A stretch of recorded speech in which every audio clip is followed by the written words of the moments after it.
Nih dia nggak bisa diem banget. Kalau setiap diajak jalan-jalan selalu kayak gini. Selalu anxiety, terus dia gitu ngos-ngosan, terus teriak-teriak. Ini masih lebih mendingan kalau pas lagi diem. Tapi biasanya benar-benar nggak bisa diem. Kenapa? Makanya aku mau ke animal communicator. Ikutin terus. Ini aku mau ke Rajanti Klinik guys, itu salah satu klinik yang paling terkenal untuk hewan, buat operasi dan lain-lainnya. Tapi hari ini aku bakal datengin si animal communicator. Aku udah janji dari 2 minggu yang lalu. Nah aku mau ambil 2 sesi, sesinya itu satu buat si Koko, satu buat si Loli. Nah mereka tuh kasih 3 pertanyaan, karena setiap sesi itu nggak boleh terlalu banyak karena mereka katanya akan ngomong ke alam bawah sadarnya si Anabul untuk bantu mereka supaya ngerti apa yang kita mau. Jadi kalau misalnya kita ada lebih dari itu, kita harus repeat nanti setelah 1 bulan karena mereka nggak bisa terlalu banyak informasinya karena dia keder. Nah hari ini kebetulan aku dapat offline session. Tapi di Rajanti itu bisa juga kalau mau online session. Online session means kamu bisa lewat Zoom. Dan enaknya kamu bisa langsung tektokan ngomongnya karena ada beberapa yang aku tanya animal communicator cuman kita suruh kasih foto, terus kita suruh kasih pertanyaan, terus dia jawab pertanyaan tapi kita nggak bisa ngobrol langsung sama si communicator tersebut. Buat aku kayak kurang puas sih kalau kayak gitu, kayak penasaran kan jadinya. Nah tuh kayak gitu tuh nangis tuh kamu lihat tuh. Selalu anxiety, padahal aku pernah ajak mereka tuh Jakarta Bali ya guys, sampai beberapa hari di mobil dan Bali Jakarta pulang naik mobil juga. Jadi sebenarnya dibilang Nora-Nora banget sih, nggak, sering banget hidupnya tuh naik mobil, cuman selalu kayak gini buat si Koko. Nah hari ini aku mau nanya buat kalau yang disuruh 3 pertanyaan itu buat si Koko. Nomor 1, kenapa dia selalu begini kalau diajak pergi? Apakah dia worry, apa dia takut, apa dia anxiety, atau emang dia pengen lompat? I really don't get it, so I need to ask the animal communicator. Kedua, dia sama anak-anaknya takut, kadang-kadang malah ngegereng kayak gigit gitu. So I just wanna make sure dia tuh tahu nggak sih kalau itu tuh anak-anaknya. Kalau nggak tahu, aku mau kenalin, makanya sekalian aku bawa. Yang ketiga, dia tuh kalau misalnya lagi di kamar nggak bisa nahan pipis, jadi main pipis aja. So I want him to ketok pintunya kayak si Loli. Kadang-kadang si Loli bisa, soalnya kalau misalnya kebelet pipis dia garuk-garuk pintu minta dibukain pintu supaya bisa pipis di luar. So if possible animal communicatornya can do that for Coco. That's the 3 questions that I'm gonna ask today for Coco. Next aku mau tanya tentang Loli. Loli ini kan baru abis ngelahirin tuh 3 anak. Dia setelah melahirkan dia sih masih happy kayak biasa, cuman lebih banyak murung dan merenung, kadang nggak mau makan dan nggak excited biasanya. So I wanna make sure to the animal communicator, dia tuh is she okay, atau ada badan yang sakit, or the nipples are swollen or whatsoever, karena dia benar-benar jadi murung. Itu nomor 1. Kedua, aku mau coba bilang lewat animal communicator, karena setiap ada bunyi bel di rumah dia tuh kaget banget, nggak tahu jantungnya kecil, nggak tahu emang dia parnoan, jadi ngagetinnya tuh ngagetin banget sampai gitu. Is that possible for the animal communicator to talk to Loli supaya kalau ada bel tuh maksudnya dia nggak seheboh itu karena ngagetin satu rumah. Terus yang ketiga sama juga, kalau misalnya lagi di kamar bener-bener selalu harus ketok pintu supaya bisa nih kan kayak gini nih guys. Bayangin Jakarta Bali nih si Budi yang saksinya.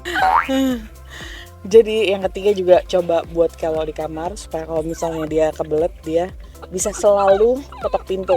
Kadang-kadang dia kalau lagi pinter dia ketok pintu atau garuk-garuk, tapi kadang-kadang dia cuek, kebelet dia pipis aja. Jadi biar selalu ketok pintu. Sampai juga di klinik Rajanti ini yang di Gading Serpong, ini baru khusus memang animal communicator. Kalau yang satunya lagi lebih ke klinik dan kalau Anabul kamu sakit. Nah ini aku sama timnya dokter Rajanti yang akan ngelakuin session hari ini. Halo. Ya, pertama tuh kalau si Loli kalau lagi diseket gitu. Nah, tapi nggak sampai melukai sih, nggak sampai gigit. Cuman kayak ngapain sih lo gangguin gue. Animal communicator biasanya coba untuk relax supaya bisa masuk ke wavesnya anak buah kita untuk dia bisa komunikasi. Nah ini harus tenang dan kita semua harus diem supaya dia bisa komunikasi dengan nyaman.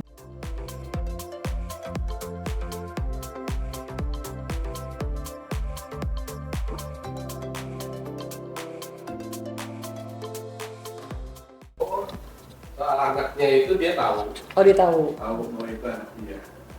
Kemudian dia ini memang tipenya guardian gitu ya, ahli menjaga yang memang seperti satpam. Ya. Dia betul-betul ingin melindungi rumah, melindungi owner, melindungi dia betul-betul tahu teritori dia. Teritori di rumah itu dia udah kuasai banget bahwa ini rumahku. Kemudian di rumah ini juga ini siapa yang harus aku lindungi. Gitu. Maka anak ini kenapa kemudian yang pertanyaan kedua, yang pertama dulu ya, yang soal geraknya itu ya, maka terhadap anaknya ini, anaknya ini dia sebenarnya pengen dekat aja sih. Pengen dekat, pengen lindungin gitu loh. Oh, lagi tidur, oh lagi mainan, kayak gitu aja. Cuma memang ada reaksi dari induknya. Si betinanya ini, si Loli ini nggak mau dia. Iya, dia nggak bisa berdiri. Iya. Tapi jangan tipis ya. Kalau ngebelut tuh harus ketok Loli. Ya. Ya dia bilang dia tipis sering tapi tipis. Emang bener. Sebulet gitu tapi jadi sering. Kalau dulu dia bisa nahan ya, sebelum hamil. Ya. Iya. Kemudian yang kedua yang soal barking itu ya di mobil nggak bisa tenang. Sebenarnya dia exciting aja sih dengan tempat yang baru. Tempat yang baru artinya di mobil kan tempat dia yang bagi dia baru gitu. Meskipun sering jalan naik mobil ya.